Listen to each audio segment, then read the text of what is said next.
Assalamualaikum warahmatullahi wabarakatuh. Today we're going to look at chapter 14, which is Global Air Quality, Policies for Ozone Depletion and Climate Change. Climate change, kita fokus on global warming lah.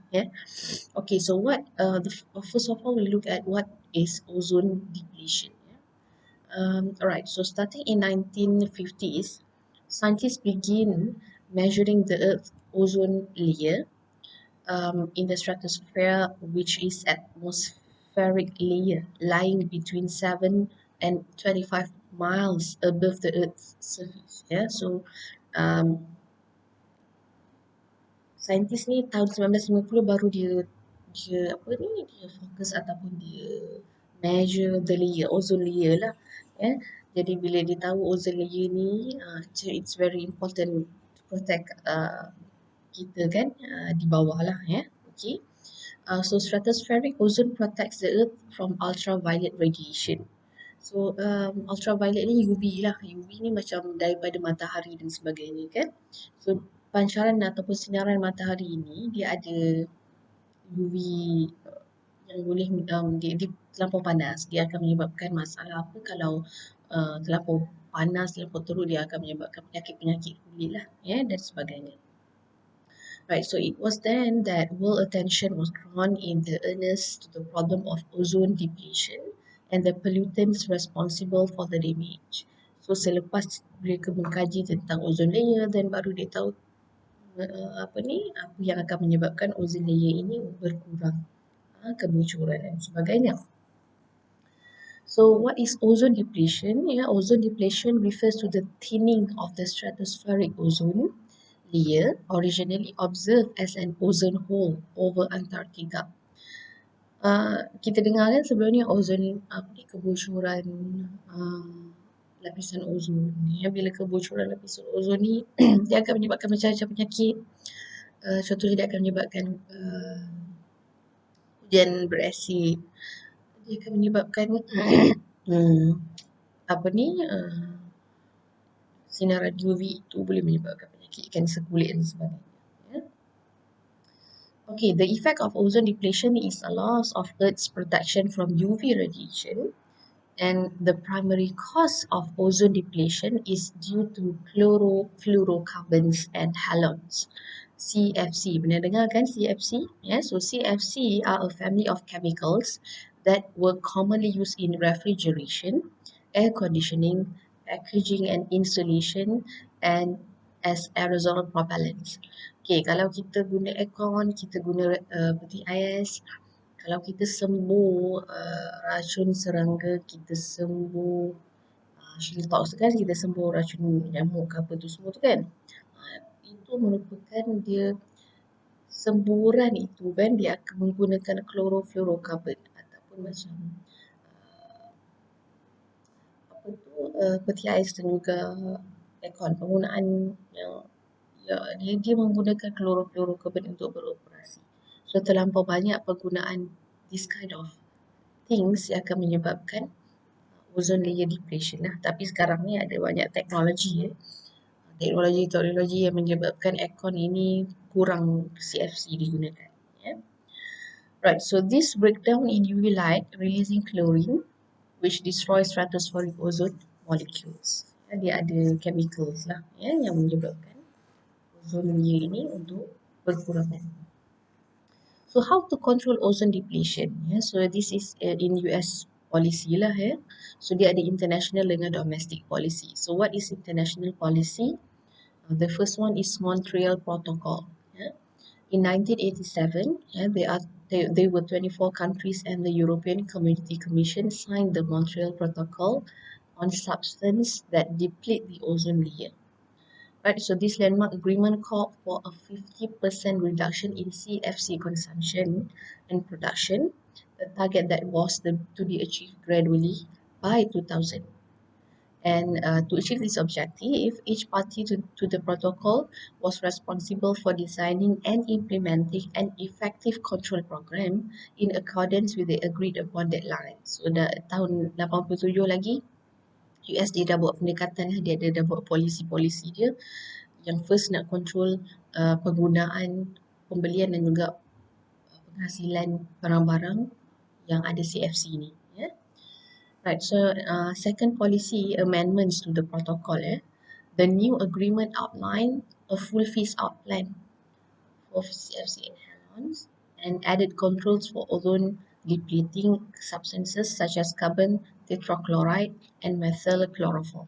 So dia dah buat lebih banyak dia cara nak phase out lah, nak terus nak habiskan ataupun nak padamkan penggunaan CFC ni terus.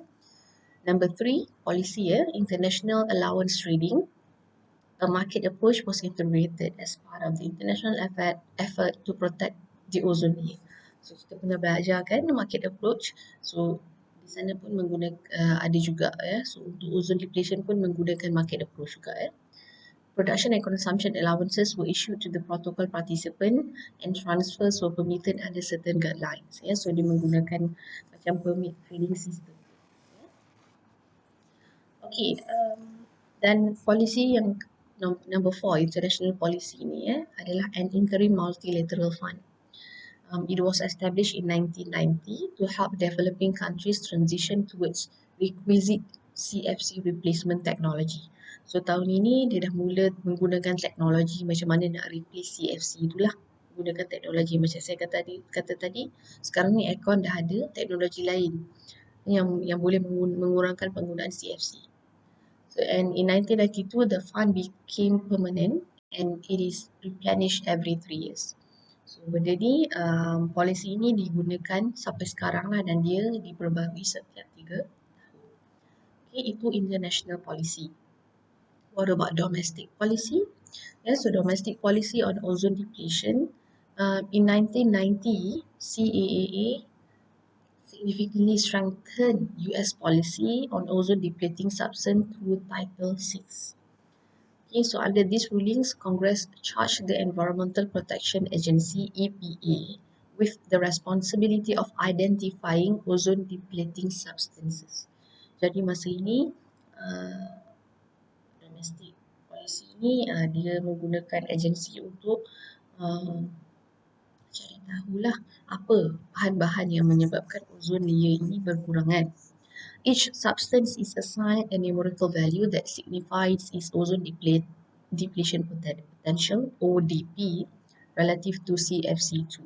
Maknanya di sini dia dah assign and then dia cari tahu, dia identify the substance, then dia put value lah, numerical value on the substance itulah. Kita panggil sebagai ozone depletion potential. The agency must distinguish between Class 1 and Class 2 substances, where Class 1 refers to those having a greater potential for damage. Then for each substance class, phase-out schedules were outlined. 2 policy instruments are legislated that explicitly use market incentive to eliminate ozone depleting. So dia legislate 2 policy on market incentive. The first one is excise tax and the other one is marketable allowance system. So dia dah put value lah. So ini more kepada ekonomi lah Right.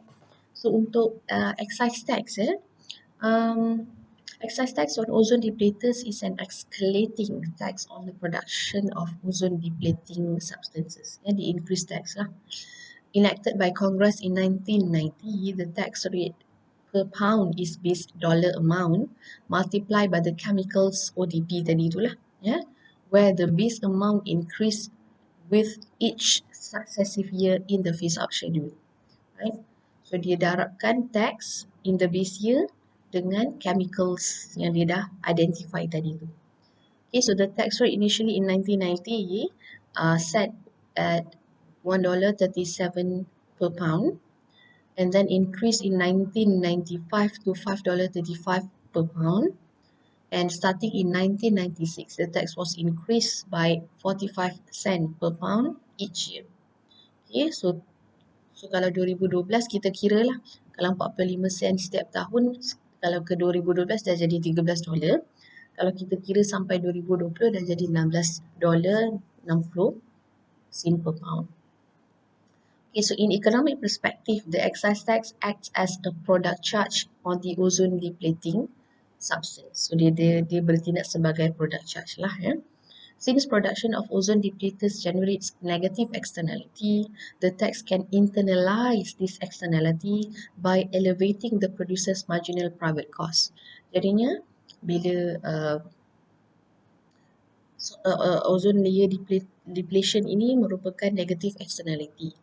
Jadinya macam mana nak mengurangkannya, jadi excise tax tu value sama dengan marginal, sama dengan di ozone depleting tu lah, ataupun sama dengan kita jadikan marginal private cost MPC. The excise tax equal to MPC tu sebenarnya akan meningkat lah ya. So ozone depleting excise tax kita campur dengan MPC, jadinya dia akan meningkatlah MPC tu ya.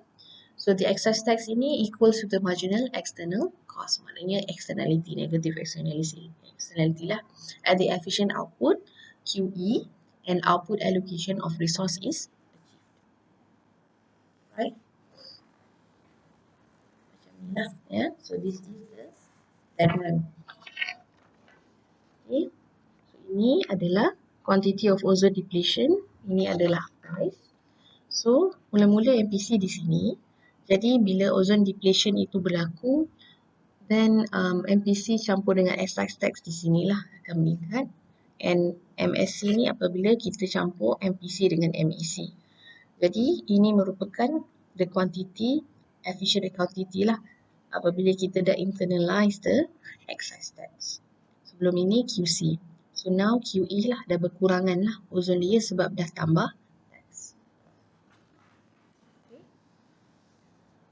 Right. And then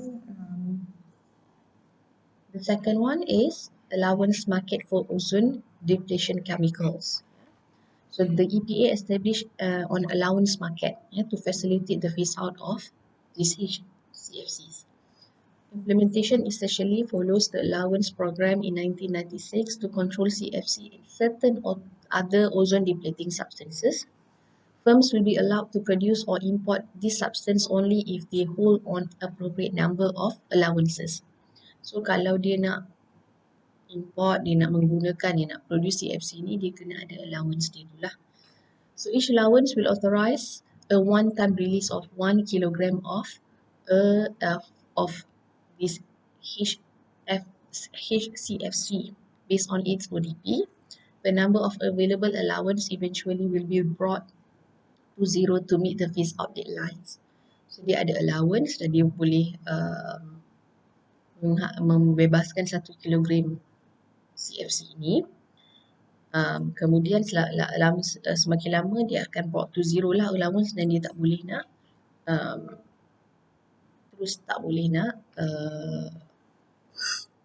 membebaskan this CFC lagi. So itu adalah market ozone depletion chemical.